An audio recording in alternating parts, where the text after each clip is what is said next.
to me, Ishiji always used to recount different stories about Great Master whenever I met him. And I'm sure this is true of a lot of other disciples who used to meet him. This one episode I remember very closely because some of us were in um, Chicago office where Ishwaji used to have his office.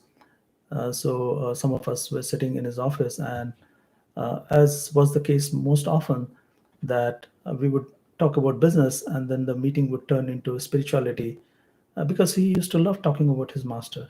He had so much love about for his master and devotion that it's we were amazed that how uh, maybe 10-minute or 20-minute meeting would turn into an hour or 2 hour long meeting where he would talk about his master.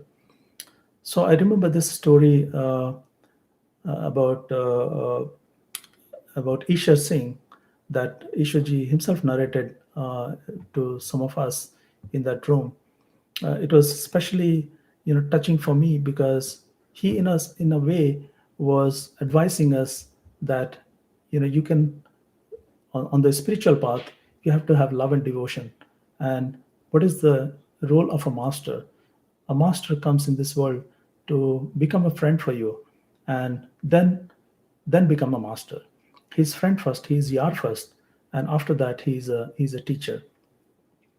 So he kind of emphasized this story of Isha Singh, who was from Kapurthala, and apparently it's a small town. And so this was an incident when Great Master was in Byas, and that was the first time when he stepped out of Byas to go somewhere and give his discourses.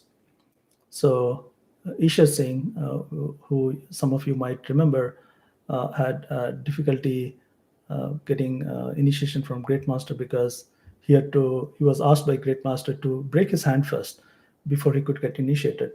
So and after of course he had to break his hand after falling from a horse. And so after getting initiation, he valued the initiation a lot, unlike a lot of people who just because of kindness of masters you get initiation, or masters take a lot of karma onto them so that they could initiate the disciples. But in Ishar Singh's case, it was the opposite. He had to go through really tough period to get initiated, so he valued it a lot. So he had asked Great Master to come over to his house and give a satsang. And Isha Singh was a veterinary doctor, so doctors for animals, and he had a small house in Kapurthala. And so he had just one room. He was pretty poor in comparison to a lot of people. So he asked Great Master if he would visit his house and give a satsang. And Great Master, of course, said yes to that. And so he let Isha Singh let all the satsangis know that okay, Great Master is going to come to his place and give satsang. And so the day came, and of course, Ishar Singh had a small place where he had a lot of animals. So he had taken help of a lot of satsangis to sort of clean that place up, because you have cows and different kind of animals, grazing there and pooping and keeping the place dirty. So he asked satsangis to clean the place, and and he was on that day. He was eagerly waiting for Great Master to come, and a car was sent for Great Master to pick up from Dera Byas. So this is all being narrated to us by Ishwaji in his room, and we are, hearing him, directly from his mouth. And so he's narrating this story, and so Great Master's car was a car was sent to pick up Great Master, and Great Master's car arrives, and it passes by house, and Isha Singh is surprised. A lot of satsangis are surprised that what happened. Great Master was supposed to come to Isha Singh's house, and whereas the car has left, it did not even stop. And Satsangi started telling him that Isha Singh, You don't understand. You are a poor man. Why would great master stay with you? There's no reason. There are so many other rich people whose houses are much more comfortable than yours. You have just one tiny house, and you don't even have bathroom. You don't even have a place to go for number one, number two. And Isha Singh was very sad. There were two other disciples. One was Professor Bhatnagar, and another was Diwan Daryai Lal. And it so happened that one of their car was used to pick up Great Master from the data. And so the car, after leaving Isha Singh's house, it went to, I believe, Professor Bhatnagar's house. And so Great Master stepped down from the car, and he met the families there. And he had a little chit chat.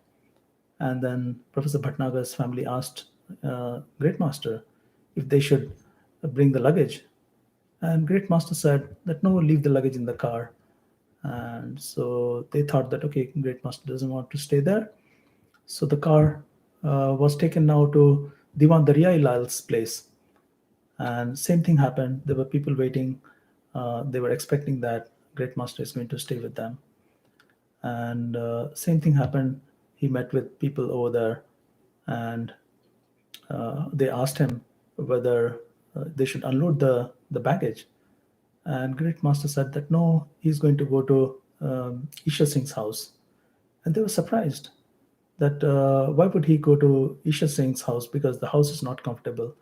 They told him that Great Master, he doesn't have a good place. You won't be comfortable. He has only one house, one room, in fact. How are you going to stay? And Great Master asked him, so doesn't he stay there in that room? Of course he stays there. Okay, it is just a matter of a day. So I think I can live with him in the same room as him. And and then they of course told him that okay, there is no bathroom facility. In fact, there is no facility for taking bath. And so they told him that all Isha Singh does is takes a bucket and then puts water in that and goes to his roof. On top of the roof, he just unloads the bucket on himself, and this is the way he takes bath. It is very unsanitary. And so Great Master said, "Okay, it's just matter for a day. I think I can manage it." And for number one, number two, Isha Singh used to go out in the field, and Great Master said that if Isha Singh can do it, I think I can do it too.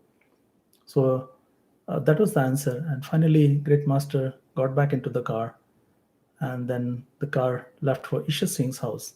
And by then, all the satsangis who were in Ishar Singh's house, they knew that Great Master did not stop there. So of course, one at a time, they all left, including Ishar Singh's wife, who was eagerly waiting for Great Masters to be there. And so everybody had left. And by then, Ishar Singh was really disappointed. So he closed his room, got inside his room, and closed the door. And he was crying. And he was asking Master, "You promised me that you are coming to my house, yet you went to somebody else's house. Why so? You did not keep your word." And as he was crying and was disappointed, he could not show his face to others. That's when Great Master's car comes back to his house. A little behind, he asks the people in the car to not accompany him as he was coming towards the house. So he himself walked a little distance, and then he knocked at the door of Isha Singh. And as he knocked, Isha Singh replied from inside saying that, "Go away, I don't want to meet anyone." And then Great Master said, "Isha Singh, this is Sawan Singh." And then he opened the door, and Isha Singh was crying big time. And Sawan Singh ji gave him a hug, and both of them cried for quite some time.